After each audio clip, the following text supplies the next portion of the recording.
Yo, check this out, man. I'm with the one and the only, my man Paul. He represents GameStop in a big way. Why? Because he's the CEO. Yo, check this out, man. Like, see, who would have thought? You know what I'm saying? That you'll see my man on Hot 97 right now. So this is crazy. Yo, what's up? It's the one and only HipHopGamer, Hot 97. We're going to talk about the slow death of GameStop. Unless. Hashtag save GameStop. Okay? So, I truly believe that in order for something to get better, in order for something to work and go to the next level in a good and positive way, you got to acknowledge the negatives, you got to acknowledge the problems, and you got to be real about them in order to make that change. You know what I'm saying? And that's one of the problems with GameStop right now. So, we know we just got the news about 150 stores closing down. We know the realities of, you know, digital sales and the whole digital world. You know what I'm saying? It's obvious. If you look at any retailer, whether it's Macy's, Bloomingdale's, or whatever, in comparison to Amazon, there's no comparison. Period. Like, you know what I'm saying? Like, a lot of retailers is going out of business and all this other stuff, and just the digital age is true, it's real, and this is the new way that we, you know, get a lot of our stuff. Facts, you know what I'm saying? But in terms of GameStop, there's a big deal. There's a lot of things I want to touch on, and we're going to break it down like this. Point number one. GameStop doesn't represent gaming culture. It sells it. So what I mean by that is I could go into a GameStop store. I could buy games. You know, they got the partnership with the, you know, they acquired Think Geek, so I could buy, you know, some cool Star Wars book bags, Mortal Kombat statues, and Star Wars sabers, and I could do all of this other stuff. So in terms of gaming culture associated with GameStop, yeah, they sell it. They sell it. But they don't represent the gaming culture. And what I mean by representing the game culture, like GameStop, when you go to their store, it's not an experience. You know, it's not like it's interactive. It's not like you go there and play a whole lot of games and there's tournaments there all the time, like as a standard. You know what I'm saying? Even when you look at GameStop TV, you know, the content that they got there is paid content to help sell you games. Okay, but there's no general just let's play and have fun gaming energy. Like, you know what I'm saying? None of that stuff exists within the company as a corporation. It doesn't operate like that.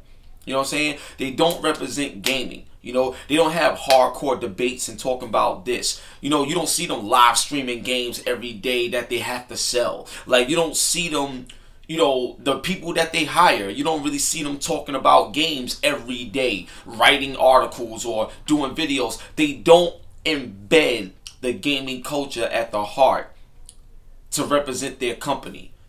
But they will sell it to you every single day. 9 to 5, 9 to 9, 9 to 10, whatever hours GameStop operates at. They're going to make sure they sell you the gaming culture, but they're also going to make sure that they don't represent it. You know what else is sad? What's real poor about, like, GameStop? Like, y'all know me, dog. I got GameStop on my belt. I've been trying to work with GameStop, do so many things because it's truly the last retailer that we have that represents game at the core. Like, you go get games anywhere, but there's only one GameStop. It got game in the name of the brand. Like, you don't understand what I'm saying? So we try to hold dear to that culture. Nope. That's the problem. Like, they don't do anything there. You walk in there, a lot of the demo kiosks be broken. They don't, like, it's crazy.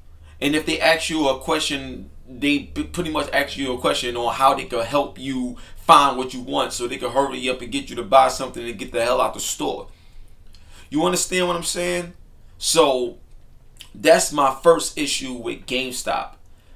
And that issue is the fact that they're selling you game culture, but they do not represent it. Point number two. GameStop hustles consumers more than they help them. That's one of the biggest problems. And what I mean by hustling consumers, you know, for example, like if like the situation with Watch Dogs 2 when the company Ubisoft, I guess they had a deal where they were selling it for $29.99, but GameStop was selling you a used version for $54.99. Think about that logic for a second. You're supposed to be like representing the gaming culture and all this other stuff, right? Supposed to be hardcore gaming, right? Gaming brand, GameStop, right? And you're going to try to sell the consumer a $54.99 used game as opposed to a $29.99 new game? Because the problem is, when you're in business, the consumer should always come first in terms of how you value your business based on how you value the consumers and the customers you have. Doing the right thing is always the right thing. Sometimes you got to take sacrifices for your own personal gain for the betterment of the overall business long term.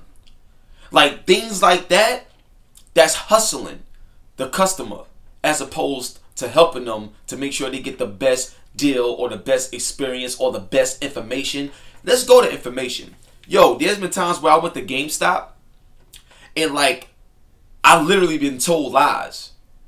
But at the time, like they didn't know who I was, so I would ask them questions as if I wasn't HipHopGamer. I would act like a dumb like customer that don't know nothing about games and ask them questions and see what they tell me. And literally, I've been lied to, like hustling me. I'm like, you crazy? You know who I am? So the thing is, like, to give you an example of that, like, I went to ask about the PS4 Pro before it came out, and I was like, yo, check this out, like, give me some information on the PS4 Pro, like, why should I get it? Just asking, right? And the lady told me that the PS4 Pro won't work unless you have a 4K TV. She said if you do not have a 4K TV, this system does not work. She said that. Like, that's a lie. Like, you know what I'm saying? That's one. Two, like, when you ever been to a GameStop store and you brought a game brand new, but then they gotta go get it out of a little disc sleeve and put it into the case? How you gonna sell me something new when it's not even in the box? Yo, this is, come on, like, you know what I'm saying? Value. So, you know, GameStop do these things, and the biggest problem with that, especially with the whole Circle of Life program that I believe Jason Schreier from Kotaku did a big story on that. But the problem with that is when you talk to the CEO Paul and I think the president Tony, hopefully I'm saying the name right, but I think it's Paul Gaines or whatever. When you talk to them, they give you the PR spin, but they never denied what was taking place. If you don't deny what's taking place, that means this is exactly what's happening. Kotaku was right. This is poor business. This is a poor business model, and y'all need to change it and fix it, unless GameStop will die. Period. Don't try to sweeten it up, make it sound nice. How you gonna make like a bad business model sound nice? Like, no, this ain't no PR stuff. I'm real. You already know how I get down with me, so I ain't trying to hear it. Right? So this is the breaking down process before we get to the save GameStop process. All right? So that was point number 2. Now, point number 3, right? GameStop is a retailer, meaning buy or get out. Facts. That GameStop is a retailer. It's not an experience that embraces the culture. What I mean by that is I've had plenty of conversations behind the scenes with GameStop, and I say, yo, you already see what's happening in the world of retail, not just gaming retail, but retail period. You already see what's happening. So you got to recreate retail. So I always love to use this reference. So y'all remember Saved by the Bell, right? That was one of my favorite shows back in the day. Son Kelly Kapowski, fine ass. Lisa Turtle, she was fine back then. Yeah, I don't know what's popping right now, like, you know what I'm saying? But yeah, like my dude Zach Morris, AC Slater, like Saved by the Bell. But what happened at Saved by the Bell after school? Everybody went to the max. They went to the max to hang out, chill, eat, talk, all of that. You know what I'm saying? That's what they did. And I feel like GameStop is in a major position still to recreate retail for the gaming culture and actually be a place where you can experience. Meaning that if you go to the GameStop store, it should be a situation where you got all the games there where you could play and stuff like that. You got like a couch where people can sit down, chill. You got people live streaming. You got you got so many food companies like Arby's and all these other people doing deals with the game industry. When you go to GameStop, we should be able to buy some Arby's or something like that. You know, and if you want to buy something, cool. If you don't want to buy something and you want to hang out and play games or talk about games or socialize, whatever, cool.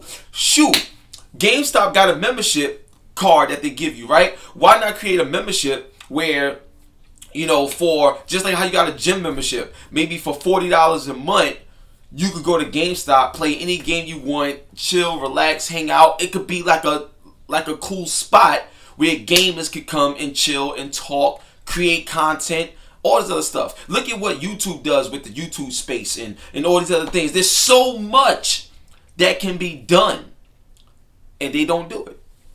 And to me, I feel like that's like that Nintendo mentality. Like, you know what I'm saying? There's so much that could be done, but they just don't do it. Like, they just stuck in their ways like it's the 80s or something. GameStop is going to fail. GameStop is going to go under unless dramatic changes take place. And what I mean by go under, put it like this. Like, we've seen it happen to Blockbuster. We've seen it happen to Circuit City. GameStop, in terms of their core business, is one move away from being destroyed.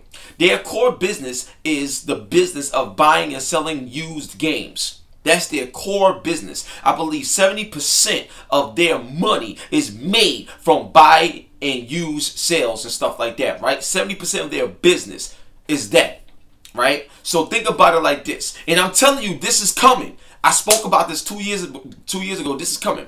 But I believe Microsoft and Sony is working on this right now. And I wouldn't be surprised if Nintendo don't have it yet either. But there will be a way to trade digitally. If you buy a game digitally that you don't like or whatever, there will be a way to trade your digital used title. So you're not going to have to go to GameStop or go to the store and try to trade it in or get some BS money back, because they undervalue everything. They be hustling. You know what I'm saying? They're going to have it set up where if you buy Bloodborne or something like that, or if you buy Ghost Recon or something, and let's say you didn't like it, you could trade it in for the same value that you paid for, or you could trade it with a friend of yours that's on your friends list, and y'all can just switch games, which means switching license. So even if you spent money on something and you didn't like it, you can still get something in return. You know what I'm saying? Like, and if in terms of refund policy, like if you want to refund it, you got, like, if you buy a game, you got like 30 days before you can refund it.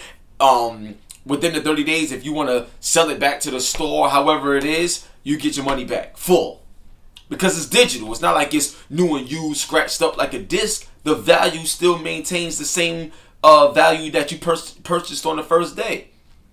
You understand what I'm saying? Oh my God, all of this stuff is coming, and once that happens, GameStop absolutely will not be needed unless you just want to go there and buy the system. And even then, you can get the system from Best Buy or just order it online. I'm telling you, the only way GameStop is going to survive is if they become an experience, like a lounge, like a game, like the new era of arcades. Instead of the old arcade machines, you could actually have a flat screen TV and a console, and that could be the new age of an arcade. And GameStop could be that. They could own that. If not, they're going to die, and it's over. They die in a slow death currently. These is facts. But this is the breaking down process before we get to the uprise of the process. Okay, number 4. GameStop is designed for workers to fail. because of a bad business model. I'm just throw this question out there, right? Because it was thrown to me and it made a lot of sense. So I'm gonna just throw this question out there, right? How many people you know retire from GameStop? Like, how many people you know work their entire career at GameStop, grow, and all this other stuff, and then retire? Like, it's not a lot if you want to go percentage-wise. And there's a reason for that. You know what I'm saying? Like, a lot of people don't get the proper training. A lot of times people are hired that really don't know as much as they need to know about games. You got a lot, I mean, it's just horrible, like, the way they do the business model on how the workers are. What they told to do behind the scenes to make sure you make your quota. You know, back to the whole circle of life thing that I was trying to tell you about. So, the point I'm trying to make is this, overall. Like, if you have a bad business model and you got people that's working for your company and they're not happy, then your customers that come to the store, 9 times out of 10, they're not going to have a good experience. It's just going to be come here, buy the game, get out. There's not going to be a whole lot of interaction. There's not going to be a whole lot of community growth or nothing because people that's working for you is miserable. You understand what I'm saying? Like, everything has a cause and effect. And what bothers me is that there's so much that's not being done that if it was being done, if you listen to me, I know what the F I'm talking about. This is what I do. I'm the realest, most passionate, like, gaming figure, period. I know this because people be telling me that, wow, it's rare that we get this type of energy in the industry or just in gaming in general. That should not be rare. We should all love what we do with a passion and show that. You understand what I'm saying? And I feel GameStop, and it's just sad. It's just sad to see such a brand that's supposed to represent our culture be so naive and so ego-driven that they're not willing to change and make adjustments for the long term and betterment of the brand, of the culture, and it's something that will even make them even more money than what they're making now. Based on the things that I shared with you in this video on how they could turn things around. It's crazy. But yeah, that's the big point. If you have a bad business model and the workers aren't happy because everything is designed in an unfair manner for them to grow, then the overall experience in your stores is not going to be healthy. That's a big deal that needs to be tackled. So, number 5, and this will be the last thing for this particular video, okay? And I hope y'all enjoying this video. I hope it was a lot of detail. Anything that y'all want to say to, you know, add to it or challenge it or whatever it is all welcome because we all can learn from one another, right? But the last thing I want to say is this. How to save GameStop. It's simple. Remember the gamer. Period. As long as you remember the gamer, everything that you do would be for the benefit of the gamer. Whether it's a deal, whether it's trying something new, whether it's involving more people that you normally wouldn't involve, more diversity, all types of stuff that you have the power to do and change. When you remember the gamer, you remember why you got into the business in the first place. You remember why you named GameStop GameStop.